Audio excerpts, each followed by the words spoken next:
எல்லா சமுதாயமும் இப்போ ஜாதின்னு சொல்கிறாங்க. ஆனால் எல்லாருமே கடவுளோட பிள்ளை தான். அந்த காலத்தில் கடவுள்கிட்ட தான் நம்ம எல்லாருமே வந்தோம். அவர் எப்படி பிறவிச்சாருன்னு தெரியல. எல்லாருமே சமமாக தான் பார்ப்பாங்க. ஆனால் எல்லாரும் மன்னர்கள் தான். எல்லாரும் இந்நாட்டு மன்னர்கள் தான். ஆனால் இடையில் இந்த கீழ் ஜாதி மேல் ஜாதின்னு கொண்டு வந்தது யார்? எந்த சாஸ்திரத்திலும் நம்ம குறைஞ்சவங்கன்னு சொல்லலை. வேதங்கள்னு சொல்லணும். ரிக்வேத யஜுர் சம அதர்வ வேதம் எல்லாமே என்ன சொல்கிறேன்னா, நம்மளை கீழேன்னு சொல்லவே இல்லை. கீழ் ஜாதி மேல் ஜாதி எந்த சாஸ்திரமும் சொல்லலை, பிராமணர்கள்னு சொல்லலை. அப்போ அந்த ஊடல இந்த விஷயங்களை புகுத்தி விட்டது யார்? இப்போவும் என்னென்னா, நான் ஜாதி அழிக்கிறேன்னு சொல்லிட்டு இந்த சில திராவிட கட்சிகள் நான் சாதி அழிக்கிறேன்னு சொன்னால் அங்கே வெட்டுக்குத்து நடந்துக்கிட்டு தான் இருக்குது. ஆனால் நம்ம பார்த்துக்கிட்டு தான் இருக்கோம். ஆனால் ஜாதியும் கிடையாது, ஒன்றும் ஒரு இதுவும் கிடையாது. ஆனால் ஊடையில் ரீசெண்டாக சாமி மேலே பழி போடுறாங்க. இந்து தெய்வங்கள் மேலே பழி போடுறாங்க. இந்த உங்கள் தெய்வங்கள் தான் சாதியை கொண்டு வந்து இது சாதி தீண்டாமல் மனப்பான்மை. நம்ம சாமி எல்லாத்தையும் ஒன்றா தான் படைச்சாங்க. மனுஷனை எல்லாமே ஒரே இதான் படைச்சாங்க. அவங்க தொழிலுக்கு கொடுத்து அவங்கள ராஜாவாக்கணுங்க. எல்லா மக்களும் இந்நாட்டு மன்னர்கள் தான், எல்லாமே ராஜா தான். ஆனால் காலப்போக்கில் ஊடையில் யார் இந்த மாதிரி மாற்றங்களை கொண்டு வந்தது? இந்த மாற்றங்களை கொண்டு வந்தது யார்?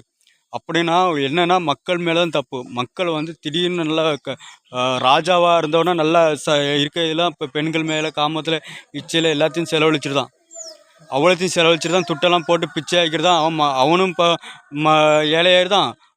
அவனை நம்பி வந்த மக்களும் அந்நாட்டு மக்களும் ஏழையாயிருந்தாங்க. அவங்க வம்சாவளிக்குன்னு ஒரு தொழில் கொடுத்துருக்கோம். அந்த தொழிலை வச்சா தான் இந்த ஜாதின்னு ஒரு ரீசெண்டாக இருக்குது.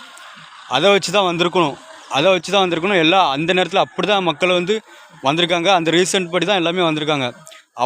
அந்த அரசன் கஷ்டப்பட்டோன்னா அந்த மக்களும் கஷ்டப்பட்டுதாங்க. அடிமைப்பார் இன்னொரு மண்ணை அதை அந்த நாட்டை அடிமைப்படுத்திதான். இப்படி தான் ஒரு அரசனால் தான் அவன் ஜாதின்னு கிடையாது. அவனை வச்சு தொழிலை வச்சு தான் அவன் அரசனாக இருப்பான். அவங்க தான் மக்களை இது பண்ணிட்டு இருப்பான். அந்த மக்களும் அந்த மாதிரி தான் வழிபாடு பண்ணிட்டு இருந்தாங்க, வேலையும் செஞ்சுருந்தாங்க. ஆனால் யார் இன்னொரு நாட்டு மண்ணை அவனை அடிமைப்படுத்திதான். இப்படி தான் அந்த விஷயங்களை ஒவ்வொரு மக்களும் ஒவ்வொரு சமுதாயமும் ஒவ்வொரு வேலை செய்கிறவங்க அந்த தொழிலை வச்சு சொல்லுவாங்களே, அந்த வேலை செய்கிற ஆளுக்களும் அடிமையாக இருந்தது இப்படி தான். உங்களுக்கு அந்த ரீசெண்டாக அதுக்கப்புறம் வெள்ளைக்காரன் கிறிஸ்தவன் தான், இப்படி இந்த ஜாதி ரீதியாக எல்லாமே அடிமைப்பட்டு தான் இருக்கிறோம். ஆனால் நம்ம இந்துக்கள் மனநிலையில் உயர்த்தவன் தாழ்ந்தவன் சொல்லிட்டு புகுத்தி விட்டாங்க. இப்பவும் என்னென்னா, இந்த கட்சிகள் அரசியல் ஏழை பணக்காரன் அது வேற. அந்த ஏழை ஒரே ரெண்டே ஜாதி தான் உண்டு. ஒன்று ஏழை, இன்னொன்று ஆண் ஜாதி, ஒன்று பெண் ஜாதி. இன்னொன்று சொல்லுவாங்க ஏழை பணக்காரன். இவங்களுக்கு தான் வித்தியாசம் பார்ப்பாங்க. ஜாதிங்கிறது எங்கேயுமே கிடையாது. நம்ம சாமி நம்ம சாஸ்திரம் எந்த சாஸ்திரமும் நம்ம கீழ் ஜாதி மேல் ஜாதின்னு சொல்லவும் இல்லை. நம்ம தெய்வங்களும் இந்து தெய்வங்களும் எந்த தெய்வங்களும் சாதியை சொல்லவே இல்லை, ஜாதி வச்சு பார்க்கவே இல்லை. அவர் என்ன ஜாதியிலனாலும் பிறப்பார். புரியுதா உங்களுக்கு? என்ன ஜாதியில் அவருக்கு ஜாதியும் கிடையாது. என்ன ஜாதியிலனாலும் பிறப்பார் நம்ம சாமி. அப்படிப்பட்ட தெய்வங்கள் அவர். அதனால் யாருமே குறை சொல்லிருக்கு இந்த இந்து தெய்வங்களில் தான் ஜாதி வந்துச்சு அப்படிலாம் யாருமே குறை சொல்லலை. நீங்கள் பார்த்தீங்கன்னா யூத இனத்தில் பாருங்கள், யூத இனத்தில் ஜாதி தான் இருக்குது. வெளியே என்ன எல்லா மதத்தை அங்கே தான் அந்த மதத்தில் தான் ஜாதி இருக்குது.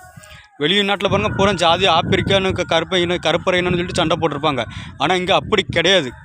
இது ஊடையில் ரீசெண்டாக எப்படியோ கொண்டு நம்ம சாமி அப்படி படைக்கலை. நம்ம சிவன் பெருமாள் விஷ்ணு அப்படியே நம்ம சாமி அப்படி படைக்கலை. ஜாதிங்கிறது ஒன்றும் கிடையாது. மக்கள் மனநிலையை பொறுத்து தான் எல்லாம் இருக்குது. ஒரு பணக்காரன் ஒரு தெருவில் இருந்தால் அந்த பணக்காரனை சுற்றி நிறைய பேர் இருப்பான். அவன் பணக்காரன் ஏழையை அடிப்பான். அதுமாதிரி ஒரு ஜமீன் இருந்தால் ஜமீன்தார் மக்கள் சுற்றி இருக்க மக்களை கொடுமைப்படுத்துவான். அவன் தான் ஜமீன்தார் வாழ்க்கை வாழுதுன்னு அப்படி தான் இருந்துச்சு. அது அங்கே ஏழை பணக்காரன் ஜாதி கிடையாது. எல்லாமே ஒன்று தான். மக்கள் நிரப்ப நம்ம கடவுளை நம்மளை படைச்சது அப்படி தான் படைச்சிருக்காரு.